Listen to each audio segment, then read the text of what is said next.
Kerala stories I, इतनी ज़्यादा hype create हुई और इतनी ज़बरदस्त उसका रिस्पांस आ रहा है उस फिल्म का, तो शायद डायरेक्टर को फिल्म के ये ख्याल आया हो कि जब इतनी फिल्म ये केरला स्टोरीज चल रही है तो केरल से पूरा एक पीआर स्टंट किया जाए और ये प्रायोजित तरीके से ये पूरा जब पीआर स्टंट होगा तो फिल्म भी रेटिंग्स में आएगी, लोक चर्चा में आएगी। ऐसी बातें भी हो रही हैं, तो क्या आप ये एश्योर कर पाएंगे, कैसे एश्योर कर पाएंगे कि ये पीआर स्टंट नहीं है? मैं आपको बताना चाहूंगा, पहली बात तो जिस फिल्म के लिए उसको बुलाया गया था वहां पर, वो फिल्म 6 महीने से शुरू हो रही थी, शुरू हुई नहीं। अभी तक कोई फिल्म तो पहली बात बन नहीं रही है जिसकी पीआर के लिए वो लोग स्टंट करेंगे, पहली बात। दूसरी चीज, मैं तो कह रहा हूं आप अपनी फिल्म मैं अपनी के लिए तो पीआर, मैं अपनी फिल्म पर आता हूं। तो मेरी फिल्म अभी उसकी शूटिंग भी बैलेंस है और पीआर तब किया जाता है जब फिल्म रिलीज होने वाली होती है, 10-15 दिन बचते हैं फिल्म को। हालांकि जो आप बात कह रहे हैं वो बात मेरे दिमाग में तब आई थी जब परसों मैंने इस खबर को सुना कि वहां पर कुछ ऐसा चल रहा है मामला साउथ में, केरल में। तो मुझे लगा कि शायद साउथ वाले अपनी पब्लिसिटी के लिए ऐसा कर रहे हो, लेकिन शाम होते होते जब माहौल बहुत गंभीर हो गया तब मैंने उनके फादर, मोनालिसा के फादर जय सिंह को फ़ोन लगाया और इसके बारे में जानकारी चाहिए। तो मुझे पता चला कि वो आदमी पुलिस स्टेशन के बाहर खड़ा है और मैंने उनसे बोला कि मेरी मोनालिसा से फिर बात कराओ, शायद मैं उसको कुछ समझा पाऊँ, लेकिन पुलिस वालों ने उनको धक्का देकर वहाँ से बाहर कर दिया।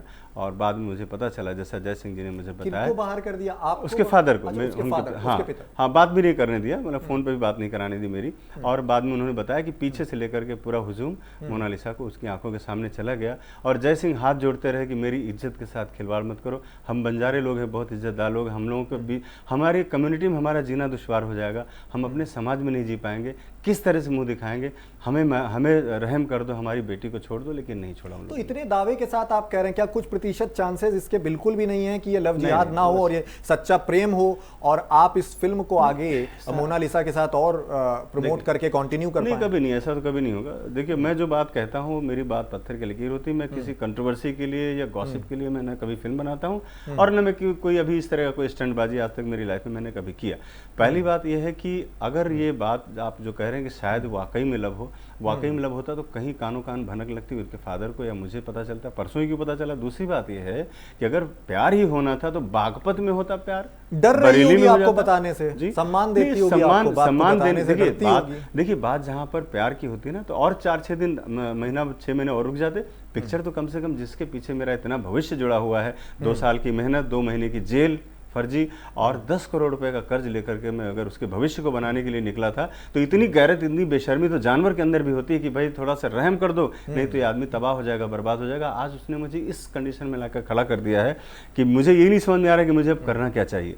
तो ऐसी कंडीशन में लाने के लिए मुझे नहीं लगता है कि कोई अगर जिसके अंदर जरा से भी बात वैसी कुछ इंसानियत होती तो करता। और मैं यही कहूँगा कि मेरा सिलेक्शन था वो जो बहुत गलत था, मेरा डिसीजन था वो गलत था जब मैं उसको लेकर के आया वहाँ महाकुंभ से और मैंने उस पर काम किया। मतलब मोनालिसा को चुनना, आप ऐसा कह रहे हैं, आपकी बहुत बड़ी गलती थी। मेरी भारी एक बात, एक तथ्य खटकता तो है कि वो शख्स अपने आप को बागपत का रहने वाला बताता है। इसकी जांच बहुत ज्यादा जरूरी है। वो केरल में जाकर धोती पहन के केरल के रीति रिवाजों के साथ शादी का दावा करता है, वैसी तस्वीरें भी सामने आई, और तिलक लगाता है। जो शख्स फरहान खान खुद को लिखता है और इस वक्त रोज़े का वक्त है, रमज़ान का वक्त है, तो उस दौरान वो तिलक लगाया हुआ नज़र आता है। तो ये बात तो खटकती है, क्योंकि तिलक लगाना तो इस्लाम में, जहाँ तक मेरी जानकारी है, बिल्कुल ही हराम है। और अगर वो तिलक लगाकर इस तरह सार्वजनिक मंचों पर आकर इस तरह का दावा कर रहा है तो कहीं ना कहीं फिर शक की गुंजाइशें बनती हैं। देखिए, जो पीएफआई ऑर्गेनाइजेशन है जिसका हेड ऑफिस पहले सिर्फ शटर ही गिरा है, लोग तो नहीं मरे ना, पीएफआई तो अभी भी जिंदा होगा कहीं ना कहीं। उनकी कार्यप्रणाली, उनकी शैली यही है कि वो अपने लोगों को इतना अच्छे से ट्रेंड करते हैं ताकि इतना अच्छा सा ब्रेन वॉश कर पाएं, लड़की को इस तरह से वश में कर लें कि अपने परिवार के खिलाफ हो जाओ। कई ऐसे किस्से आपने देखेंगे, वही मोनालिसा के साथ भी हुआ। वही कलावा पहन कर आना, वही टीका लगाना, वही भगवा ओढ़ लेना, घंटी बजाने लगना, ये कहना कि हमारे लिए सब बराबर है। अरे और ये भी कह रहा है वो आदमी जिसका नाम है लादेन, मतलब जो जिसने उस लड़की के साथ एक कांड किया है, वो ये भी कह रहा है कि मैं मुसलमान हूँ और हिंदू है, हमने धर्म नहीं बदला है। अगर तुमने धर्म नहीं बदला है, तुम मुसलमान हो, तो तुम्हारे यहाँ तो टीका लगाते ही तुम काफिर हो गए, तुम मंदिर जाते काफिर हो गए, तुम मुसलमान कहाँ से बचे? तुम ढोंग कर रहे हो, तुम नौटंकी कर रहे हो और तुम सनातन को सिर्फ इस बात के लिए बदनाम कर रहे हो कि देखो तुम्हारे महाकुंभ की लड़की के साथ मैं क्या करने जा रहा हूँ। और ये पीएफआई की बड़ी सोची समझी साजिश है और ये मुझे, सनातन धर्म को, सरकार को, और सबको बदनाम करने की सिर्फ साजिश। इसके पीछे जांच होनी चाहिए। मैं माननीय योगी आदित्यनाथ जी से, माननीय मोहन यादव जी से और केंद्र सरकार में बैठे हुए बड़े मंत्रियों से, राष्ट्रवादी ताकतों से, सनातन धर्म के रखवालों से, सबसे रिक्वेस्ट करता हूं कि इस लड़की के लिए आगे आएँ, क्योंकि लड़की वो नाबालिग है। और जिस तरह से वहाँ पर बड़े बड़े संगठनों ने मिल करके और वहाँ की सरकार ने जिस तरह से सपोर्ट किया है, वहाँ की जो वामपंथी सरकार है, रातों रात उसको 1 घंटे के अंदर सर्टिफिकेट मिल गया उसको मैरिज का, और उसको बालिग करार दे दिया गया नकली आधार वगैरह लगा करके। इन सब की जांच कराकर उस गरीब बंजारे की जिंदगी को बचाया जाए, जिसका पूरा परिवार आज 2 दिन से मरा पड़ा है। कल आप जा रहे हैं मोनालिसा के पिताजी से मिलने, मुलाकात के दौरान क्या रणनीतियां हैं, और अगर आप जैसे आपके आरोप हैं अगर वो सही होते हैं तो आपकी आगे क्या रणनीतियां हैं कि किस तरह से न्याय दिला सके उनके घर वालों को? हाँ, मेरा जाने का मकसद सिर्फ इतना ही है कि वो लोग बहुत भोले भाले लोग और बहुत इनोसेंट लोग हैं। जय सिंह जी के साथ जो मोनालिसा के फादर हैं, उनके साथ मारपीट की गई, कहाँ पर? केरल में। लेकिन वहाँ की पुलिस ने उन पर कोई कार्रवाई नहीं की, कोई सुनवाई नहीं की। उल्टा उनको ये दहशत दिलाई गई कि तुम्हारे खिलाफ लड़की ने बयान दिया है, तुम यहाँ से जितना जल्दी हो सके निकल जाओ, नहीं तो तुम्हें अरेस्ट कर लिया जाएगा। वो आदमी जिसको इस लादेन ने, जो उसका नाम है फरमान, उसने मारा, वहाँ पर उसको गालियाँ भी दी और अपमानित करके वहाँ से उसको भगाया गया। उस आदमी को मुझे इंसाफ दिलाने के लिए जो भी करना पड़ सकता है मैं करूँगा। मैं माननीय मोहन यादव जी से रिक्वेस्ट करूँगा, मैं सबसे मिलने के लिए वहाँ पर और उसको इंसाफ दिलाने के लिए वहाँ पर मैं जा रहा हूँ। कल जो भी से बन पड़ सकता है मैं करूंगा। ठीक है। और ये फरमान खान को लेकर आपका क्या, प्रोफाइल को लेकर आपका नज़रिया कहता है? कहाँ का रहने वाला हो सकता है? क्या इसका मिशन हो सकता है? जैसा आप बता रहे हैं लव जिहाद को लेकर मोनालिसा को उसने फंसाया है, क्या केरल की ओर से कोई ऐसा संगठन है जो उसको पीछे से, आपके मुताबिक अगर मान ले आपकी बात की, कोई ऑपरेट कर रहा हो? बिल्कुल है, और सब कुछ स्पष्ट है। अगर देखा जाए तो सारी चीज़ें स्पष्ट हैं। बड़े गुपचुप तरीके से, जैसे PFI जिसका बाहर से जो फंडिंग होती है, और इस्लामिक संगठन है जिसको भारत सरकार ने बैन कर रखा है। लेकिन बैन सिर्फ क्या है, नाम बैन किया है, ऑफिस नहीं चला सकते लोग, लेकिन उस विचारधारा के लोग तो वहाँ पर बैठे हुए हैं। और जो फिल्में बन रही हैं, केरल स्टोरी जो बन रही है, बंगाल डायरी जो बन रही है, ये चीज़ें ये गलत तो नहीं है, कहीं ना कहीं चीज़ें हो रही हैं और उसका कहीं ना कहीं रिजल्ट आपके सामने आ रहा है। और ये बहुत स्पष्ट और बड़ी निर्भीकता से आपको बताना चाहूँगा कि ये टोटल जो बताया जा रहा है कि उनको प्यार हो गया, ये सब फेक स्टोरी है। सिर्फ इसके पीछे एक ही नैरेटिव है, सनातन धर्म को बदनाम करना और ये बताना कि देखो तुम्हारी महाकुंभ से निकली हुई लड़की अगर धर्म परिवर्तन कर सकती है, दूसरे मुसलमान में शादी कर सकती है, तो उसकी लाखों फॉलोवर लड़कियां हैं। पहले प्रपोज तो मोनालिसा ने किया था, ऐसा भी फरमान का दावा है कि ये ब्रेन वॉश उसको तो जितना बताया जाएगा वही बोलेगी। तो इस पर तो बहस करके कोई फायदा ही नहीं, क्योंकि उसको तो वो बच्ची है, उसको कुछ पता ही नहीं। उसे स्क्रिप्टेड किया गया। आप देखिए उसके कई सारे इंटरव्यूज देखिए जहां पर वो सवाल उससे किया जाता है, जवाब वो देता है लादेन, सवाल उससे किया जाता है, जवाब देता है लादेन। सनोज जी ये बताइए, लास्ट बात आपकी मोनालिसा से कब हुई और क्या हुई? सबसे आखिरी मेरी 5-6 दिन पहले बात हुई थी, जब वो केरल में थी। तो कुछ मुझे पोस्टर्स वगैरह डिजाइन करने थे, तो मैंने कुछ उसको सजेस्ट किया कि ऐसे ऐसे करके कुछ फोटो मुझे निकाल कर भेज दो, ताकि मैं इधर पोस्टर का कुछ काम कर लूँ। और उसके बाद ये भी था कि 19 और 20 2 दिन मुझे दिल्ली में शूटिंग रखनी थी उसकी, तो उससे पहले वो लोग वहाँ से वापस आ जाने वाले थे। तो 19-20 की शूटिंग के सिलसिले में मैं ही दिल्ली आज आया हुआ हूँ, क्योंकि मुझे उसकी तैयारी पहले से करनी, तो मेरे टिकट्स पहले हो रखे थे पहले से ही। तो 3 दिन पहले आकर तो ये सब सारी मैंने उससे डिस्कस किया, और मैंने उसको फिर एक बार इस जिम्मेदारी का एहसास दिलाया कि देखो सारा कुछ तुम्हारे ऊपर है।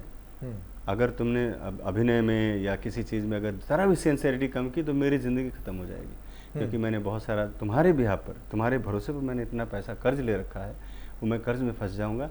तो बेटा तुम मुझे कभी भी ये बात हमेशा ध्यान में रखना कि तुम्हें बड़ी ही शिद्दत के साथ काम करना है, बचा हुआ जो पार्ट है वो भी तुम्हें बड़ी ईमानदारी से पूरा करना है, और हमें बहुत मेहनत करनी है अभी फिल्म को थिएटर तक पहुंचाने में, जिसमें तुम्हें बहुत भागना पड़ेगा मेरे साथ। और हर बात में उसने सहमति जताई कि जी सर मैं आपके साथ हूँ। 5 दिन पहले? हाँ। तो उसके बाद एकदम आपका बुद्धि परिवर्तन ये कैसे हो गया कि अब ये फिल्म को यहीं पर ही ब्रेक देने पड़ने तक की नौबत आ गई? नहीं, अब दरअसल क्या है कि जो माहौल अभी बना हुआ है देश में, और दूसरी बात यह है कि मैं उस एक जो लव जिहाद का शिकार हो चुकी है लड़की, अब मैं उसको किस तरह से प्रमोट करूं, क्या करूं? अगर मैं उसको प्रमोट करता हूं तो भी गलत मैसेज जाएगा उन लड़कियों के लिए जो इसको फॉलोअप करती हैं। उनको लगेगा कि मोनालिसा ऐसा कर सकती है तो मैं भी कर सकती हूँ। लिहाजा अब मैं बड़े धर्म संकट में, बड़े अफसोस में हूँ इस बात को लेकर कि आखिर मैं करूँ तो क्या करूँ। और मैंने जो पैसे उठाए थे मार्केट से वो 8 महीने के लिए लिए थे, 5 महीने इसमें हो चुके हैं, 3 महीने में मुझे फंड भी सबको रिफंड करना है। और जिस तरह से नकारात्मक माहौल पूरे देश में बना है उसको लेकर के, तो उस वहाँ पर मेरी फिल्म की मार्केटिंग भी बहुत बुरी तरीके से प्रभावित हुई है। कितनी फीस आपने मोनालिसा को अब तक दे दी होगी?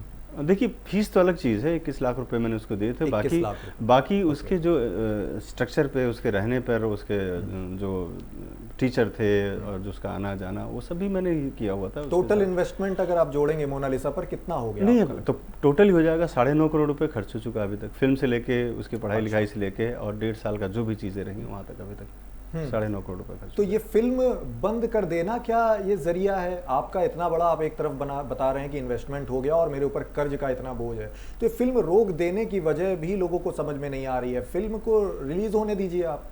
दरअसल मैं अजीब ऐसी पशुपेश स्थिति में पड़ गया हूँ।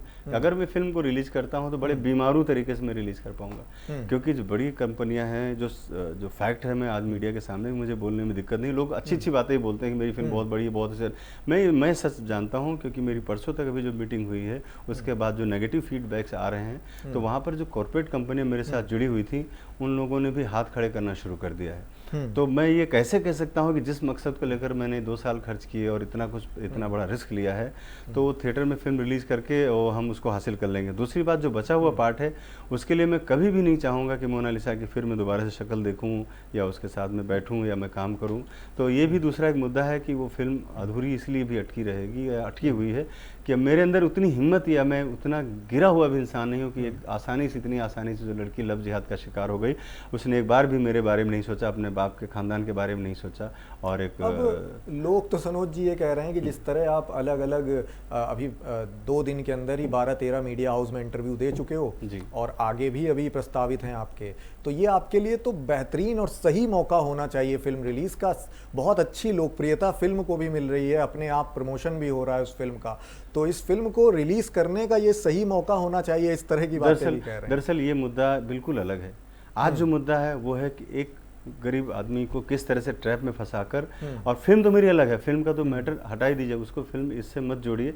अभी जो मुद्दा है वो है कि एक लड़की हमारे बीच से लव जिहाद का शिकार हुई है, उसको किस तरह से वापस ला करके उनके घर वालों के हवाले किया जाए, और जो उसके साथ अत्याचार हुआ है, जो झूठ बोला गया है, जिस तरह से उसको ट्रैप में फंसा करके ले जाया गया, उसकी जाँच हो, और मुद्दा इस पर ही बात होनी चाहिए। इसके अलावा फिल्म का जो मार्केटिंग है, वो चीज़ें हैं, वो अलग है, और जब होनी होंगी तब होगी, और नहीं होनी होंगी तो नहीं होगी, उससे कोई फर्क नहीं पड़ेगा। लेकिन जो आज देश के सामने सबसे बड़ा मुद्दा है, जो लोगों में गलत मैसेज जा रहा है, जो लड़कियां फॉलोवर हैं उसको देख रही हैं कि वो लादेन के साथ घूम रही है, इतनी बड़ी दाढ़ी और टीका लगा करके, जो डरावना सा आदमी, बूढ़ा आदमी उसके साथ घूम रही है वो, तो ये जो लाखों लड़कियां उसकी तरफ इंस्पायर हो रही हैं, ये ना हो, इसको रोकना बहुत ज़रूरी है। देश, समाज, दुनिया के सामने ये बात रखना बहुत ज़रूरी है कि लव जिहाद जैसी चीज़ों पर जल्दी रोक लगे और लड़कियां जागरूक हो, समाज जागरूक हो। हम इस दिशा में पहले काम कर रहे हैं। सिनेमा अलग है, सिनेमा की अलग पॉलिसी है, बनेगी तो, नहीं बनेगी तो मुझे अगर फिर से जेल जाना होगा कि भाई पैसे नहीं भर पाऊँगा, तो उसके लिए भी तैयार हूँ।